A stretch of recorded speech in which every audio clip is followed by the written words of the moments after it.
I'd like to welcome you to BeMoreNews.com. Can you name anybody on that wall, Jody? Sure. Jody Land is on the avenue, coming out the Avenue Market. There's Aretha Franklin, too. Oh, that's the Louis easy one. Armstrong. That's the Callaway, he's a native Baltimorean. That's the easy. What about this mural up here? You know anybody on that mural up there?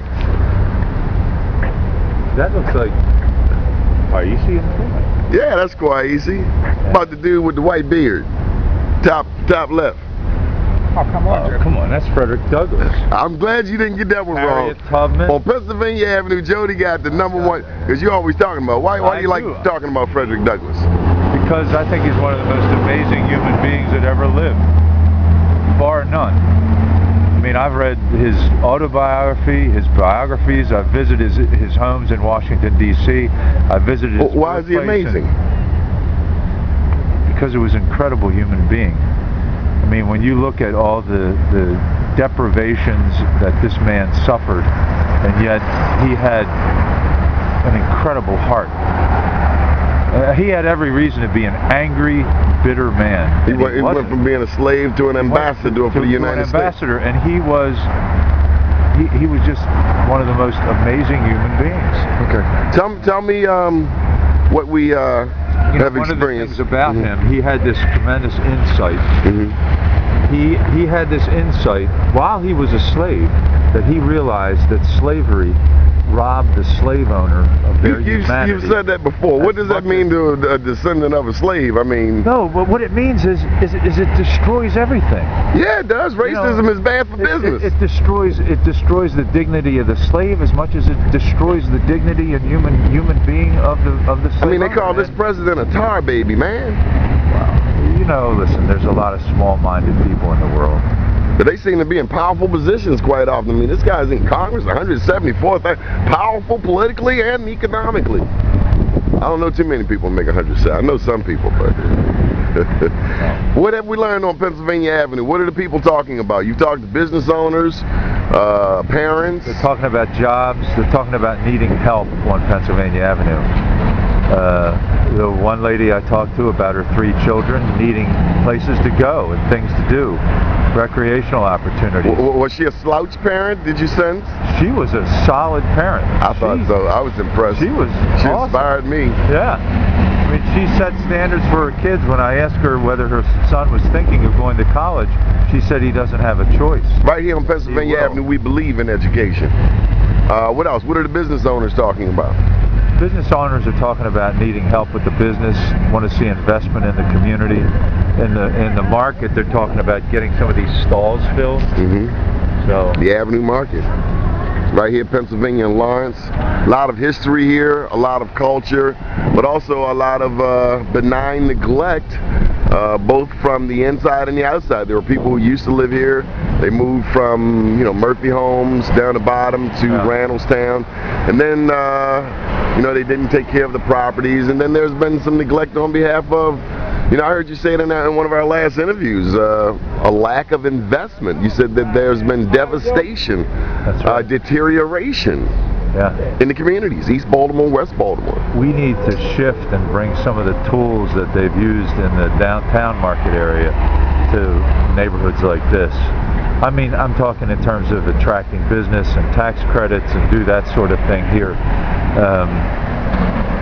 And the city, the mayor needs to pay more attention to this kind of neighborhood. We should be having our cabinet meetings, moving them around the city. There's no reason we can't have a cabinet meeting right here in the market a couple times a year. What are people saying about the mayor? I overheard at least 3 people say that I'm not voting for her. Did you hear that? I mean, I did hear that, and I really I don't even want to repeat what some people have said about it. Have you been hearing it elsewhere? I have been hearing it elsewhere. Oh, what did they say? I mean, I just want to confirm. I heard 3 people say I'm not voting for her downtown. That's exactly what they said. Now, I didn't hear them identify who they're interested in voting for, but I did hear 3 people adamantly say who they are not voting for. But clearly there's a level of disgust and dissatisfaction and frustration with the current administration. Okay. So we're 30 days out. We've been through here, Pennsylvania Avenue, West Baltimore.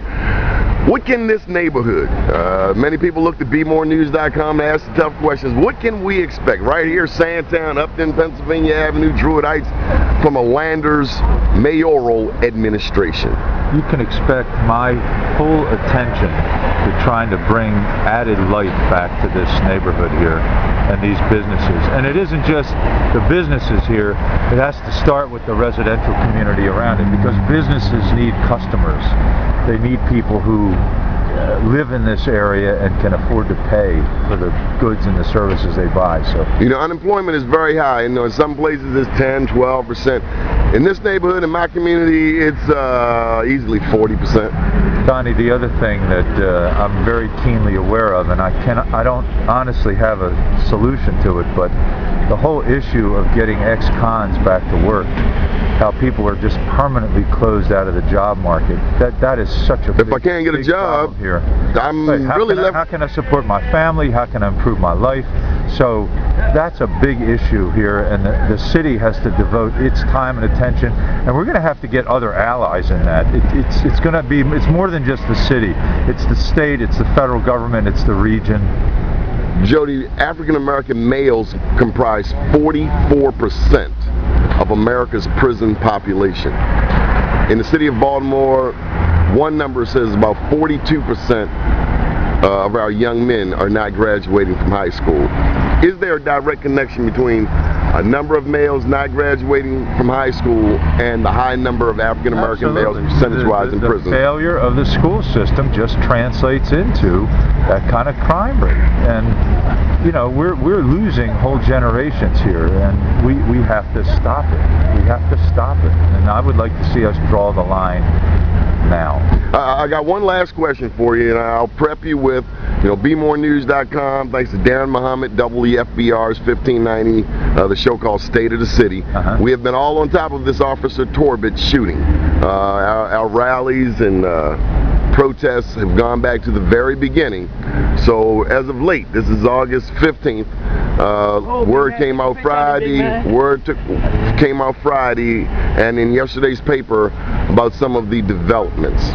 Any thoughts on this police station, particularly given police officers and oral sex on the job and heroin selling out of the parking lot and a number of other discrepancies, i.e. corruption? Donnie, you just covered the waterfront there. I just want to say, the whole Officer Torbett issue was just a tragedy for the city, for his family, for the whole police department. I mean, we waited 8 months to get some type of feedback. But you know what? I don't even think the family necessarily wanted to hear who was right, who was wrong. I think they just wanted someone to, talk to them. Not when the cameras are around. Or the phone call out the blue. Hey, are you okay? Is there anything we can do? We're sorry for your loss.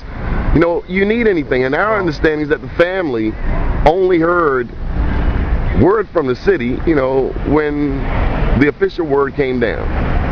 And that's sad. Here's a man who was doing his job. He was loved by this community. And he was serving the citizens of Baltimore, and it was just such a tragedy. But as I said, it's a tragedy all the way around. And the city should have definitely reached out to his family and to the community at large. I mean, this whole melee happened in a matter of less than 2 minutes. And here, the officer's life was taken. One of the other people involved in the melee was If you become mayor, can we get some type of memorial for Officer Torbett and the other officers who have risked his life? This Officer Torbett, I got to tell you, he stood right here where you're standing. There was nothing to see him interacting with the community, and he was a demonstration of community policing. Exactly the kind of police officer. But 2 weeks ago on this very strip, Mr. Landers, they put these blue light cameras, and I heard that the people around here are filing a class action lawsuit against the city because they can't sleep at night. Too many blue lights blinking. Oh, it's a joke, Jody. It's a joke. Well, blue light syndrome. In some areas, people want the blue lights, and other but it brings down property value. That's a question for you, does it? The problem is it tends to stigmatize neighborhoods. Yeah, absolutely. So how am I to celebrate these blue cameras and yet not celebrate the life of a loved officer who demonstrates what I would think any police commissioner wants in his officers, someone who will engage the community. You know, Donnie, being a police officer is the dangerous job. It is. At any time of the day. And he risked his life, and that's exactly why we're posing this question. That was a man who risked his life. In the dark, with a big crowd of people, you have all sorts of people shouting and hollering at each other, and then they hear gunshots. The first instinct is to pull out the gun and return fire. And unfortunately, it was against one of their own. And you know, my heart aches for everybody involved in this situation. I'm sure they are pained by it as well. Do you think we have transparency in City Hall as promised when this mayor first came in? I think we could use some more transparency. I would like to see all of the business of the Board of Estimates be posted online so that it's completely accessible. Right now, the only thing you can get is the agenda. But and those are all of the financial decisions made by the city all of the Baltimore. Contracts, all the financial decisions. I think that the report in its entirety ought to be released to the citizens of Baltimore. The investigation on the Torbett killing. Yeah. Any final thoughts? Just nice to be here with you. Thanks for the tour of Pennsylvania Avenue. You got it. We wanted you to meet some business owners, some parents, some people who need employment, and some people who are just going to and fro work. And we did. And we also had a smoothie, which was excellent. From Community Produce. From Community Produce, right. The Baileys. Been there 13, 14 years. Keep watching BeMoreNews.com, the news before the news, where we uncover the truth.